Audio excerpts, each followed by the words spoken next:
साल पर आर पार की करेंगे। मोदी सरकार के 9 साल के कार्यकाल को कांग्रेस ने देश की जनता पर कुठाराघात करार दिया है। पार्टी के वरिष्ठ नेता आनंद शर्मा ने कहा कि केंद्र सरकार ने जनता से जो वादा किया वो पूरा नहीं किया है। वहीं केंद्रीय मंत्री पीयूष गोयल ने मोदी सरकार की 9 साल की उपलब्धियों का जमकर बखान किया। पीयूष गोयल ने कहा कि मोदी सरकार ने बिना भेदभाव के सभी वर्गों के लिए दिन रात काम किया है। सुनिए।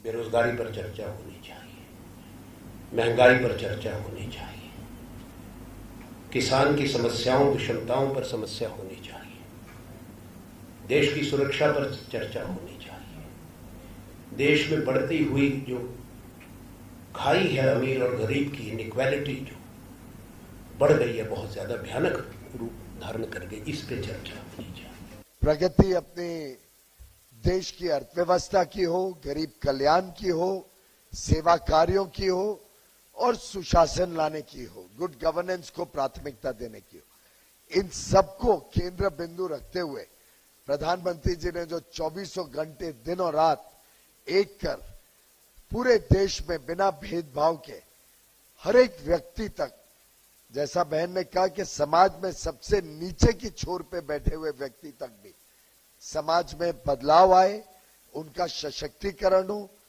देश के 140 करोड़ लोग कैसे एम्पावर हो, कैसे उनमें मजबूत ताकत आए कि वो चुनौतियों का सामना कर सके। प्रधानमंत्री नरेंद्र मोदी 31 मई को अजमेर में जनसभा को संबोधित करेंगे। पीएम के दौरे से एक बार फिर से ईआरसीपी को लेकर राजनीति गर्मा गई है। अब पीएचईडी मंत्री महेश जोशी ने पीएम मोदी को अपना वादा निभाने की अपील कर दी। जयपुर में कांग्रेस के दौरान प्रेस कॉन्फ्रेंस में महेश जोशी ने कहा कि पीएम ने जयपुर और अजमेर में ईआरसीपी को लेकर बड़ी बातें की थी, लेकिन अब लंबा अरसा हो गया है, इस पर केंद्र सरकार ने कोई कदम नहीं उठाया है। 31 मई को वो अजमेर आ रहे हैं, उन्हें अपना वादा निभाना चाहिए। सुनिए क्या कहा। क्या तो ये आपने ईआरसीपी की बात की, हमारा स्टैंड क्लियर है। मुख्यमंत्री जी ने सदन में भी कहा, विधानसभा में मुख्यमंत्री जी ने कहा कि ईआरसीपी को अगर केंद्र पूरा राष्ट्रीय परियोजना नहीं बनाती है तो भी हम ईआरसीपी को बनाएंगे, और बजट में 9,600 करोड़ रुपए से अधिक की घोषणा करके उसका काम भी उन्होंने चालू कराया। तो वहीं देश के प्रधानमंत्री नरेंद्र मोदी का आगामी 31 मई को अजमेर दौरा प्रस्तावित है और इस दौरान उनके पुष्कर आगमन की तैयारियों में प्रशासन जुटा हुआ है। इसे लेकर जिला पुलिस कप्तान जाट अजमेर जिले के तमाम बड़े सुरक्षा अधिकारियों और केंद्रीय सुरक्षा एजेंसी के अधिकारियों के साथ पुष्कर पहुंचे, जहां उन्होंने जगतपिता ब्रह्मा मंदिर, नवीन एंट्री प्लाजा, पुष्कर सरोवर पर जाकर मौका मुआयना भी किया। साथ ही पुष्कर के ब्रह्मा मंदिर के पास हेलीपैड के लिए भी जगह तलाश की। प्रधानमंत्री के पुष्कर दौरे को लेकर राजस्थान पुलिस और सुरक्षा एजेंसियां सभी अलर्ट मोड पर हैं। केंद्र सरकार के 9 साल पूरे होने के अवसर पर देश के प्रधानमंत्री अजमेर जिले के पुष्कर विधानसभा क्षेत्र में आने वाले हैं। कायड़ विश्राम स्थली में जनसभा को संबोधित करेंगे। जानकारी मिली है कि हमारे माननीय प्रधानमंत्री श्री मोदी जी पुष्कर आज अभिषेक के लिए पधारे हैं। ये बहुत हमारे लिए बहुत खुशी की बात है। कब आएंगे? और ये 31 मई का सुनने में से आ रहे हैं। 31 मई 2023 को आना है और टाइम वगैरह मुझे मालूम नहीं है, जो भी होगा आपको कैसे जानकारी हुई? मुझे अभी प्रशासन के द्वारा ही जानकारी हुई थी कि मोदी जी पुष्कर आ रहे हैं। तो वहीं अजमेर में पीएम मोदी के दौरे से पहले बीजेपी एससी मोर्चा की प्रदेश कार्यकारिणी की बैठक आयोजित की गई, जिसमें नेता प्रतिपक्ष राजेंद्र राठौड़ भी शामिल हुए। इस बैठक में कांग्रेस सरकार के खिलाफ निंदा प्रस्ताव पास किया गया। इस दौरान नेता प्रतिपक्ष ने पीएम के दौरे की भी जानकारी दी।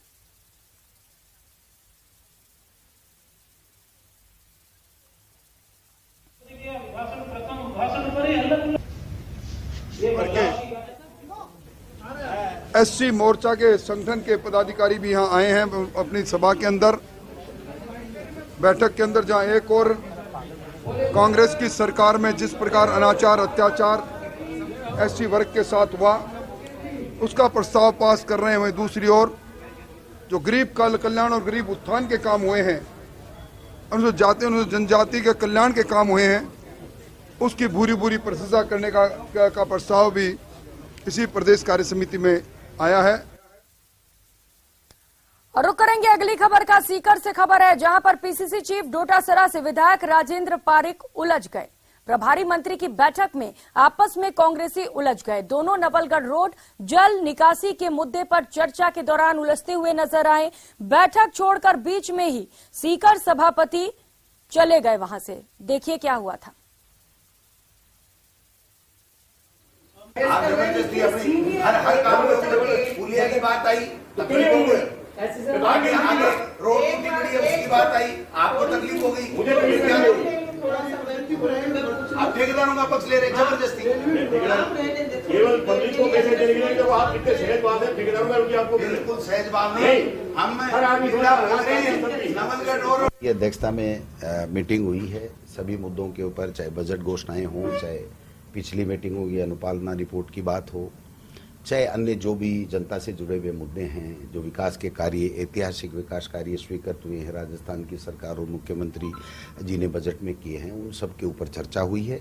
और जहां जहां दिक्कतें हमें दिखाई दी, जनता हमको जो फीडबैक देती है, कहां क्या काम धीमा हो रहा है, कहां क्वालिटी में समझौता हो रहा है, या कहां कौन सा बजट की घोषणा की पालना नहीं हुई है, उन सब मुद्दों के ऊपर हमने बैठक में चर्चा की है और अधिकारियों को मंत्री जी ने उचित दिशा निर्देश दिए जिससे जल्दी से जल्दी काम हो।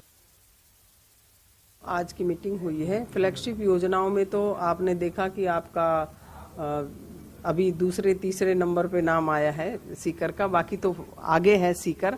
हर राजस्थान सरकार की जो भी योजना है, चाहे महंगाई राहत कैंप में जो सुविधाएं दी जा रही हैं, जो कि एक ढाणी और गांव और कस्बा और बड़े शहर राजधानी में जो राजस्थान के मुख्यमंत्री जी की 10 योजना है, जिसमें 100 यूनिट तक बिजली फ्री है। आप ये बता दीजिए कि कौन सा घर ऐसा है जो अनटच है। और अब तो ये भी चला दी भाई अपना बिजली का बिल ले जाए, कोई गलती से रह रहा है उसको भी उससे जोड़ा जाएगा। और खेती के लिए किसान को 2000 यूनिट तक बिजली फ्री दे रहे हैं, वो भी अपना बिल ले जा करके जुड़ सकता है। और जो उज्ज्वला से जुड़े हुए योजना से वो अपनी गैस की पासबुक ले जाए और वो जुड़ सकता है, उसको 500 रुपए में सिलेंडर मिलेगा। अन्नपूर्ण योजना के तहत उसको किट मिलेगा एक। और ये बहुत सारी योजनाएं, चाहे जो विकलांग है व्यक्ति वहीं अपना सर्टिफिकेट बनवाए, वहीं पेंशन चालू हो जाएगी उसकी। उधर दिल्ली में सीएम अशोक गहलोत और सचिन पायलट की आलाकमान के साथ बैठक और सीकर में डोटासरा और राजेंद्र पारिक के बीच विवाद को लेकर बीजेपी ने कांग्रेस पर जमकर तंज कसा। बीजेपी के प्रदेश अध्यक्ष सीपी जोशी ने कांग्रेस पर निशाना साधते हुए कहा कि कुछ दिन और देखिए, अभी बहुत कुछ होने वाला है। तो वहीं सांसद राज्यवर्धन सिंह राठौड़ ने कहा कि कांग्रेस में सत्ता को लेकर झगड़ा है और ये सुलझने वाला नहीं है। सुनिए क्या कुछ कहा। क्या आपस का झगड़ा है, हमें बोलना ठीक नहीं है।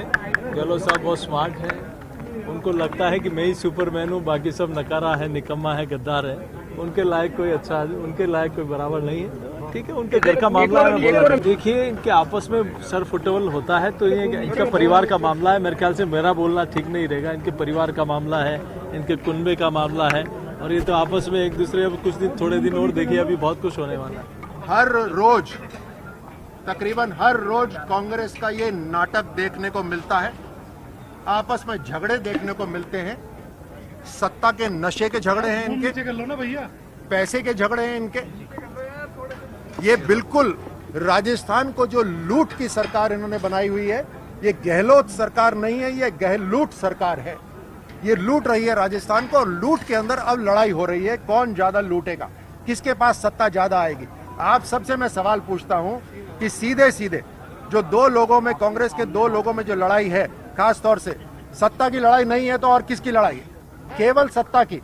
और अब जाकर इनको याद आ रहा है रास्ते पे चलना, भ्रमण करना, या अलग अलग तरह के राहत कैंप लगाना।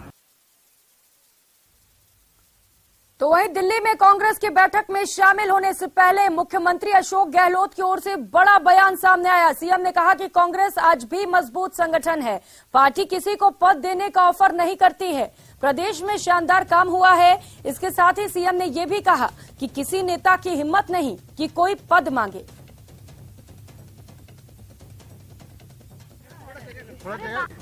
कांग्रेस पार्टी तो मजबूत है कि ऐसी स्थिति नहीं है कि आप किसी को मनाने के लिए ऑफर करो, आप कौन सा पद स्वीकार करोगे। ऐसा आज तक ऐसे कभी हुआ नहीं जिंदगी में, ना कभी होगा। कांग्रेस बहुत मजबूत संगठन है, आज भी हाईकमांड बहुत मजबूत है।